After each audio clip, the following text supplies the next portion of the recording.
Aldo Manuzio è considerato il più importante tipografo del Rinascimento, nonché il primo editore in senso moderno.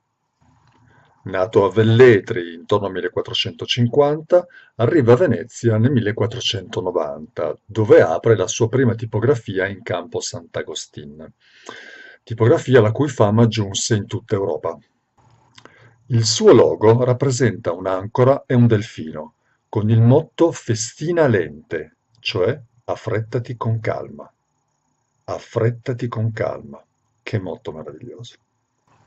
La sua ambizione era preservare la letteratura greca e latina dall'oblio, diffondendone i capolavori in edizioni stampate.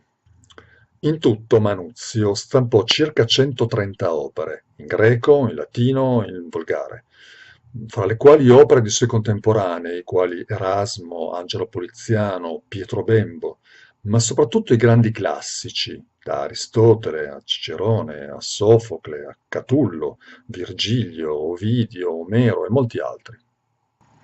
Ma il suo vero capolavoro fu l'Ipnerotomachia Polifili, cioè amoroso combattimento onirico di Polifilo, sogno di qualunque bibliofilo, pubblicato nel 1499 e corredato di 170 splendide xilografie, di cui una copia originale è conservata alla Biblioteca Marciana.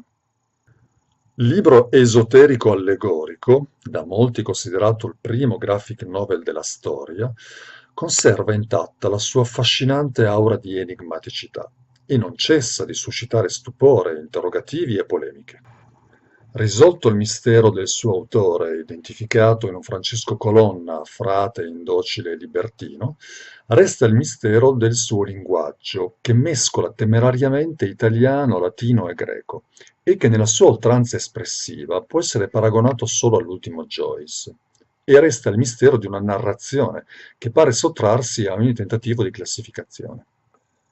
Polifilo ritrova in sogno l'amata Pollia, superando una serie di prove iniziatiche, un viaggio dell'anima, intrapreso in lotta con amore per raggiungere la vera sapienza, un pellegrinaggio onirico fatto di trabocchetti e prodigi, meraviglie e incubi, rovini classiche, giardini di delizie, fantastiche e iperboliche architetture, inquietanti e fascinose personificazioni allegoriche, ma anche una eruditissima enciclopedia di miti, iscrizioni, emblemi, dotte ossessioni filologiche, mirabili lapidari, erbari e bestiari.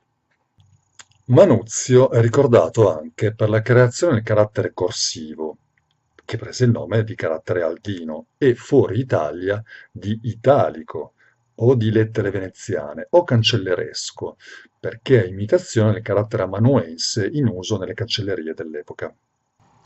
Si dice che Manuzio volle ispirarsi alla perfettissima scrittura di Francesco Petrarca, che lo stampatore ebbe modo di ammirare da manoscritti originali, restandone affascinato. Tale fu il successo di questo nuovo carattere che Manuzio chiese e ottenne dal Senato veneziano una concessione di privilegio in tutto il territorio della Serenissima. E fu sempre Manuzio ad utilizzare per la prima volta la stampa in ottavo, che rese i libri più piccoli, quindi maneggevoli, leggeri, facilmente trasportabili. Per intenderci, i libri prima erano così. Con lui diventano più o meno così, quasi tascabili, ma soprattutto meno costosi, quindi accessibili ad una fascia di popolazione ben più ampia rispetto a prima. Grazie Manuzio. Fondò inoltre l'Accademia Aldina insieme a Pietro Bembo, il cui intento era dare impulso allo studio dei classici greci in Italia e in Europa. L'Accademia Aldina si trova là dove oggi c'è una banca in Campo Manin. Venne pertanto definito, con l'aggettivo patronimico di Aldino, tutto ciò che rese Aldo Manuzio famoso nei secoli, e che individua una precisa tipologia di libro uscito dalla sua officina grafica. Quindi il carattere della stampa aldino, le edizioni aldine, le rilegature aldine. Queste ultime sono distinte da due particolari elementi decorativi: il lineare, essenzialmente formato da linee rette o curve, detti filetti aldini, e l'ornamentale, costituito da foglie stilizzate, fiori e nodi creati da piccoli ferri, detti ferri aldini, il tutto impresso con lamina d'oro su cuoio di vari colori. Una vera meraviglia. L'arte del Manuzio ebbe così vasta eco anche grazie all'amore e all'interesse che i veneziani sempre dimostrarono per i libri. Il libro veneziano, inoltre, era particolarmente apprezzato per la qualità della stampa e per la rilegatura raffinata quanto durevole, tanto che quando un libro si presentava di particolare pregio, veniva chiamato legato alla veneziana. Nel 2016 gli venne dedicata, presso le gallerie dell'Accademia di Venezia, una interessantissima mostra. La mostra si articolava su vari aspetti della sua attività, non solo editoriale, con didascalie, libri originali, quadri, statue, stampe, il tutto esposto con rigore filologico, accompagnando il visitatore lungo un percorso stimolante e avvincente. Al centro della prima sala si trovavano un libro e una statua. Il libro era una grammatica greca di Aldo Manuzio, la statua una scultura greca restaurata da Tullio Lombardo che vi aggiunse braccia e testa precedentemente perdute. Ma perché un libro e una statua restaurati? Dovete sapere che nel 1503 Pietro Bembo immagina un dialogo tra il romano Pomponio Leto e il veneziano Ermolao Barbaro, due giganti della filologia umanistica della generazione precedente.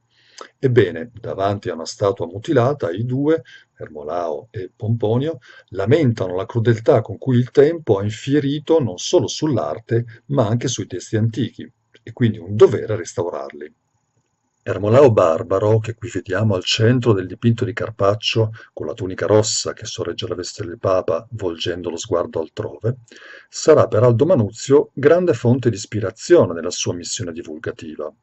Le sue castigazioni spliniane correggeranno centinaia di errori nelle precedenti edizioni a stampa della Storia naturale di Plinio. Spetta infine ad Aldo Manuzio il merito della definitiva classificazione della punteggiatura, il punto come chiusura di periodo, la virgola, l'apostrofo, l'accento impiegati per la prima volta nella loro forma odierna, nonché dell'invenzione del punto e virgola. E qui mi faccio promotore di un movimento che si occupi del recupero e della salvaguardia dell'ormai quasi estinto punto e virgola.